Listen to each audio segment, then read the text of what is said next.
आजच्या व्हिडिओमध्ये मी तुम्हाला सांगणार आहे मच्छी कटला कशा पद्धतीने आकार द्यायचा।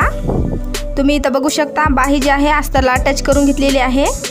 इंची टेप घ्यायची आहे, जिथून आपण कट मारलेला आहे तिथून इंची टेप पकडायची आहे। 2 वर मार्किंग करून घ्यायचं आहे। त्याच्यानंतरच मच्छी कटला आकार द्यायचा आहे बाहीला।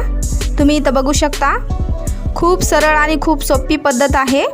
अशा पद्धतीने तुम्ही बाहीला मच्छी कट देऊ शकतात, सरळ आणि सोप्या पद्धतीने। हा व्हिडिओ नवीन मैत्रिणीसाठी आहे, खूप महत्त्वाचा व्हिडिओ आहे। अशा पद्धतीने तुम्ही मच्छी कटला आकार द्यायचा आहे। सरळ पद्धतीने इथं कट करून घ्यायचा आहे। त्याच्यानंतर इथे एक गोष्ट लक्षात ठेवायची आहे, तुम्ही इथं बघू शकता अशा पद्धतीने कट करून घेतलेला आहे।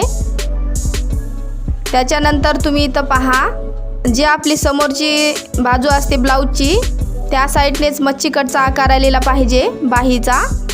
इथं तुम्ही बघू शकता